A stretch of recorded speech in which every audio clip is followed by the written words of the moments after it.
महात्मा गांधी, जिन्हें हम प्यार से बापू कहते हैं, हम उन्हें राष्ट्रपिता भी कहते हैं। लेकिन अगर मैं आपसे यह कहूं कि महात्मा गांधी को राष्ट्रपिता की उपाधि भारत सरकार ने कभी दी ही नहीं, या किसी आधिकारिक दस्तावेजों में इसका कहीं जिक्र ही नहीं है, और यह सिर्फ एक मुंहजुबानी बात है जिसे नेताजी सुभाष चंद्र बोस ने शुरू किया और उसके बाद हम सभी कहने लगे। लखनऊ की कक्षा 6 की लड़की ऐश्वर्या ने दरअसल प्रधानमंत्री कार्यालय को खत लिखा और उनसे बापू को राष्ट्रपिता कहने के जो डॉक्यूमेंट्स हैं उसकी कॉपी मांगी थी आरटीआई के तहत, जिसके बाद प्रधानमंत्री कार्यालय की तरफ से जवाब आया कि ऐसे कोई भी डॉक्यूमेंट मौजूद नहीं है।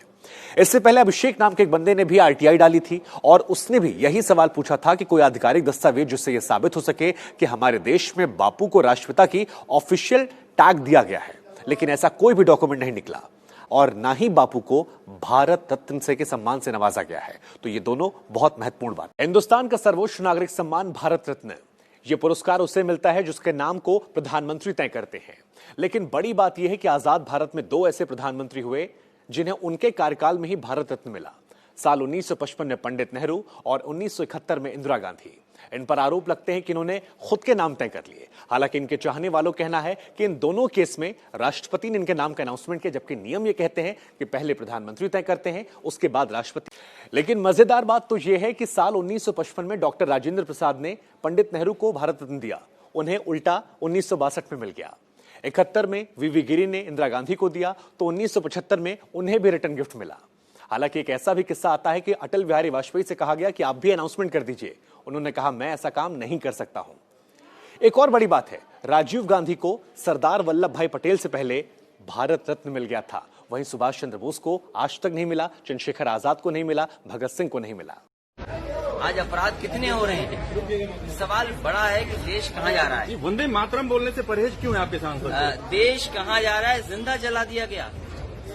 आप बताइए, एक पासी उसको चारपाई पे बांध के जला दिया। जिस सवाल का जवाब आप दे रहे हैं, मैं दूसरा सवाल पूछ रहा हूं। मैं कह रहा हूँ धरती माँ मेरी है, उससे बड़ा कोई नहीं है। वंदे मातरम कहने में परहेज। कह रहे धरती माँ से बड़ा कौन है?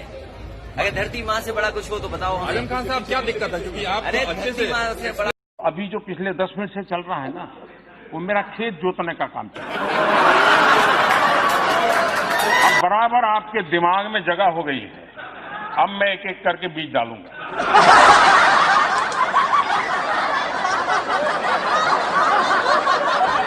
मैंने 4-5 दिन पहले एक वीडियो बनाया था जिसमें मैंने उन लोगों के बारे में बात की थी जो परदेश में रहते हैं और अपनी फैमिली को बहुत मिस करते हैं। तो ये किसी का कमेंट आया है, is it true? Yes, it is 100% true. हम सोच भी नहीं सकते कि वो लोग क्या क्या चीज़ें झेलते हैं, क्या क्या करते हैं अपनी फैमिली के लिए। कभी कभी तो वो दिन में 1 बार या 2 बार खाना खाते हैं ताकि थोड़े से ज़्यादा पैसे बचा के वो अपने घर भेज सकें। 4-4, 5-5 किलोमीटर पैदल चलते हैं वो धूप में ताकि वो लोग मेट्रो या बस के पैसे बचा सकें। एक रूम में 4-4, 5-5 लोग रहते हैं, क्या क्या सहते होंगे वो।